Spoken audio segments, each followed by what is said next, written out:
శరణ్య పిలుస్తున్నా వినిపించుకోకుండా దర్శన్ కోపంగా వెళ్ళిపోతాడు. ఇక శరణ్య బాధపడుతూ ఉంటే అనన్య శరణ్య దగ్గరికి వెళ్ళి, శరణ్య ఏంటి దర్శన్ శోభన ముహూర్తం పెట్టించేవన్నీ కోపంగా ఉన్నాడా అని చెప్పి అడుగుతూ ఉంటుంది. నేను శోభన ముహూర్తం పెట్టించడం ఏంటక్క, అసలు నేను పంతులు గారికి ఫోన్ చేయలేదని శరణ్య చెప్తూ ఉంటుంది. నాకు తెలుసు అని చెప్పి అనన్య చెప్తూ ఉంటుంది. మరి పంతులు గారు ఎందుకలా చెప్పుంటారక్క అని చెప్పి శరణ్య అడుగుతూ ఉంటుంది. పంతులు గారు అబద్ధం చెప్పరు, నీ ఫోన్ నుంచే పంతులు గారికి కాల్ వెళ్ళింది అని చెప్పి అనన్య చెప్తూ ఉంటుంది. అది ఎలా జరుగుతుందక్క, నేను ఫోన్ చేయకపోతే నా ఫోన్ నుంచి పంతులు గారికి ఫోన్ ఎలా వెళ్తుంది అని శరణ్య అడుగుతూ ఉంటుంది. నేనే చేశానని చెప్పి అనన్య చెప్తూ ఉంటుంది. ఇక శరణ్య ఒక్కసారి షాక్ అయ్యి, అక్క ఎందుకు చేసావక్క అలా, ఆయన ముందు అత్తయ్య గారి ముందు నన్ను దోషలా ఎందుకు నిలబెట్టావు అని చెప్పి అడుగుతూ ఉంటుంది. నేను పెళ్ళైనప్పటి నుంచి చూస్తున్నాను, మీరిద్దరూ ఎడమొహం పెడమొహంగా ఉంటున్నారు. కొత్తగా పెళ్లి చేసుకున్న మీరు ఎడమొహం పెడమొహంగా ఉండటం నాకు నచ్చలేదు. అసలు పద్ధతి ప్రకారం చెప్పాలంటే చిన్నత్తయ్య గారే మంచి ముహూర్తం చూసి మీ ఇద్దరికి శోభనం జరిపించాల్సింది. కానీ ఎందుకో చిన్నత్తయ్య గారు ఇప్పుడే శోభనం వద్దనుకున్నారో ఏంటో, మరి పంతులు గారు చెప్పారని చెప్పి మనకు అబద్ధం చెప్పారు. అది నాకు నచ్చలేదు శరణ్య, అందుకని మీరిద్దరూ మంచిగా కలిసిపోతారని చెప్పి నేనే పంతులు గారికి ఫోన్ చేసి శోభనం ముహూర్తం పెట్టడానికి రమ్మన్నాను. మీ ఇద్దరి మధ్య అసలు ఏం జరిగిందో నాకు తెలియదు, కానీ నీ మంచితనాన్ని దర్శన్ తొందరలోనే అర్థం చేసుకుని నేను దగ్గరకు తీసుకుంటాడు. ఈరోజు తొలి రాత్రిలో మీ ఇద్దరు ఒకటవ్వాలి, అదే నా కోరిక. మీ ఇద్దరి సంతోషం కోసమే నేను ఇలా చేశానని నువ్వు నమ్మితే అంతే చాలు శరణ్య అని చెప్పి అనన్య చెప్పి అక్కడి నుంచి వెళ్ళిపోతుంది. మాతో పాటు అక్క కూడా పెళ్ళయింది. అక్క సంతోషం గురించి చూసుకోకుండా నా సంతోషం గురించి ఆలోచిస్తుంది. మేమిద్దరం ఒకటవుతామో లేదో నాకైతే తెలియదు, కానీ అసలు ఆయనకు నేను ఎందుకు నచ్చట్లేదో ఈ రోజు రాత్రికి ఎలాగైనా తెలుసుకోవాలి అని చెప్పి శరణ్య మనసులో అనుకుంటూ ఉంటుంది.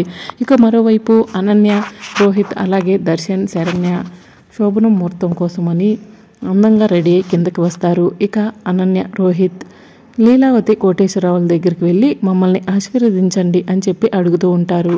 దీర్ఘ సుమంగళి భవ అని చెప్పి లీలావతి ఆశీర్వదిస్తూ ఉంటుంది. మరోవైపు కోటేశ్వరరావు సంతాన ప్రాప్తిరస్తు అని చెప్పి ఆశీర్వదిస్తాడు. వెళ్ళి ఆనంద దగ్గర కూడా ఆశీర్వాదం తీసుకోమ్మా అని లీలావతి చెప్తూ ఉంటే, మీరు ఆ మాట నాకు స్పెషల్గా చెప్పాలా ఏంటి అత్తయ్య గారు, ఆనంద అత్తయ్య చేతుల మీద ఈ కార్యక్రమం జరగాలని నేను కోరుకుంటున్నానని చెప్పి అనన్య, ఆనంద భైరవి రాజేశ్వరరావు కాళ్ళ దగ్గరికి వెళ్ళి నమస్కారం చేసుకుంటూ ఉంటారు. సంతోషంగా ఉండు నాన్న అని చెప్పి ఆనంద భైరవి రోహిత్ని ఆశీర్వదిస్తుంది. మరి నాకేమని ఆశీర్వాద ఇస్తారు అత్తయ్య గారు అని చెప్పి అనన్య అడుగుతూ ఉంటుంది. భర్త సంతోషమే భార్య సంతోషంగా చూసుకోవాలి అని చెప్పి ఆనంద భైరవి చెప్తూ ఉంటుంది. ఇక మరోవైపు దర్శన్, శరణ్య ఇద్దరు కూడా టెన్షన్ పడుతూ ఉంటారు. ఇక అప్పుడు కాంచన, ఏంటి మీరిద్దరు అలా చూస్తున్నారు, వెళ్ళి మీరు కూడా ఆశీర్వాదం తీసుకోండి అని చెప్పి చెప్తూ ఉంటే దర్శన్, శరణ్య ఇద్దరు కూడా లీలావతి కాళ్ళ దగ్గరికి వెళ్ళి నమస్కారం చేసుకుంటూ ఉంటే, దీర్ఘ సుమంగళి భవ అని చెప్పి లీలావతి ఆశీర్వదిస్తుంది. సంతాన ప్రాప్తిరస్తు అని చెప్పి కోటేశ్వరరావు ఆశీర్వదిస్తాడు. ఇక దర్శన్, శరణ్య ఇద్దరు కూడా ఒకరు మొహం ఒకరు చూసుకుంటూ ఉంటారు. ఇక ఆనంద భైరవ్ కాళ్ళకు కూడా శరణ్య, దర్శన్ నమస్కారం చేసుకుంటూ ఉంటారు. ఇక అప్పుడు ఆనంద భైరవి సంతోషంగా ఉండండి అని చెప్పి ఆశీర్వదిస్తుంది. అక్క ముహూర్తానికి సమయం అవుతుంది అని చెప్పి ఆనంద భైరవి చెప్పడంతో పదండమ్మ వెళ్దామని చెప్పి లీలావతి శరణ్య, దర్శన్ తీసుకుని వెళ్తుంది. ఇక కాంచన అనన్యని తీసుకుని వెళ్తూ ఉంటే అనన్య ఒక్క నిమిషం ఆగు అని చెప్పి వెనక్కి వచ్చి ఆనంద భైరవితో ఎలా ఉంది నా దెబ్బ అని చెప్పి అడుగుతూ ఉంటుంది.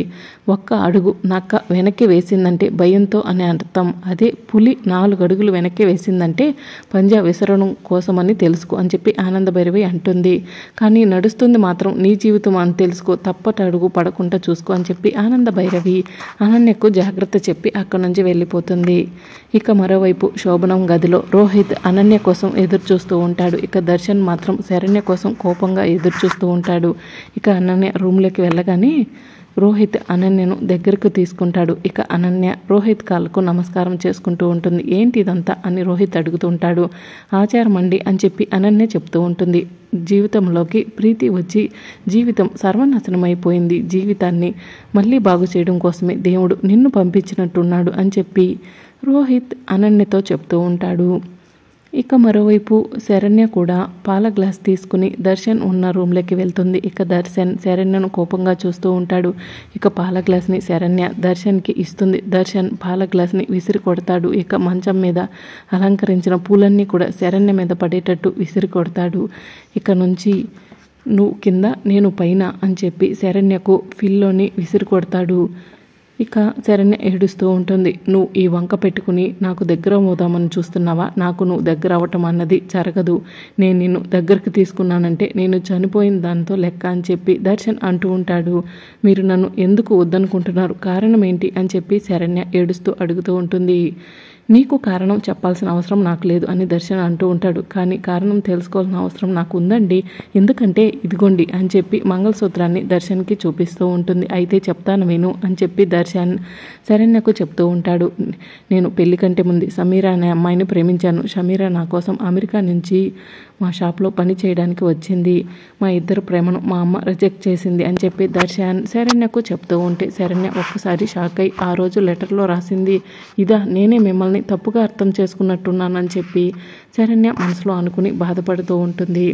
నేను నీ మెడలో మంగళసూత్రం కట్టినంత మాత్రాన నువ్వు ఎప్పటికీ నా భార్యవు కాలేవు. నా భార్య పవిత్రమైన ఆ అగ్ని సాక్షిగా చెప్తున్నాను, ఎప్పటికీ సమీరనే నా భార్య అని దర్శన్ చెప్తూ ఉంటాడు. ఆ మాట విని శరణ్య బాధపడుతూ ఉంటుంది. ఇక మరోవైపు రోహిత్ అనన్య నువ్వు నా జీవితంలోకి రావటం నా అదృష్టంగా భావిస్తున్నాను అని చెప్పి చెప్తూ ఉంటాడు. అదేంటే అలా అంటున్నారు? నేను మీ జీవితంలోకి రావటం నా అదృష్టం అని చెప్పి అనన్య చెప్తూ ఉంటుంది. రా అనన్య ఇలా కూర్చో అని చెప్పి రోహిత్ అంటూ ఉంటే అనన్య పాల గ్లాస్ తీసుకుని వచ్చి రోహిత్కి ఇవ్వబోతూ ఉంటుంది. రోహిత్ తీసుకుపోతూ ఉండగా పాలు తీసుకెళ్ళి షింకులో వంపేస్తుంది. అదేంటి అనన్య పాలు పారబోసావు అని చెప్పి రోహిత్ అడుగుతూ ఉంటాడు. ఇక అప్పుడు అనన్య మందు బాటలు తీసుకొచ్చి రోహిత్కి గ్లాసులో మందు పోసి ఇస్తూ ఉంటుంది. అదేంటి అనన్య మందు ఇస్తున్నావు అని చెప్పి రోహిత్ అడుగుతూ ఉంటాడు.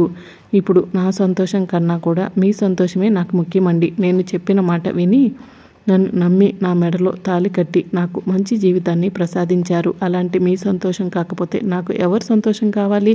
ఈ విషయం ఎవరికీ తెలియదండి. మీరు ఈ మందు తాగండి అని చెప్పి అనన్య చెప్తూ ఉంటుంది. ఇక రోహిత్ కాసేపు ఆలోచిస్తాడు. నేను చెప్తున్నాను కదా ఎవరికీ తెలియదండి, తాగండి అని చెప్పి అనన్య అంటూ ఉంటే రోహిత్ అనన్య చేతిలోంచి మందు గ్లాస్ తీసుకుని మందు తాగుతూ ఉంటాడు. నేను కోరుకుంది కూడా ఇదే, నిన్ను ఇలా మత్తులో ఉంచి దీన్ని అడ్డు పెట్టుకుని ఆ ఆనంద భైరవకి దెబ్బల మీద దెబ్బ తీస్తుంటాను అని చెప్పి అనన్య మనసులో అనుకుంటూ ఉంటుంది. ఇక్కడ పరిస్థితి ఎలా ఉంది, అక్కడ చెల్లెల పరిస్థితి ఏంటో అని చెప్పి అనన్య మనసులో అనుకుంటూ ఉంటుంది. మరోవైపు శరణ్య దర్శన్ చెప్పిన మాటలు విని బాధపడుతూ ఉంటుంది. దర్శన్ ఇంకొక అమ్మాయిని ప్రేమిస్తున్నానని తెలుసుకుని శరణ్య ఏడుస్తూ ఉంటుంది. ఇక దర్శన్ మాత్రం శరణ్యను పట్టించుకోకుండా వెళ్ళి పడుకుంటాడు. మరి రాబోయే ఎపిసోడ్లో ఏం జరుగుతుందో తెలుసుకోవాలనుకుంటున్నారా? అయితే ఛానల్ని సబ్స్క్రైబ్ చేసుకోండి.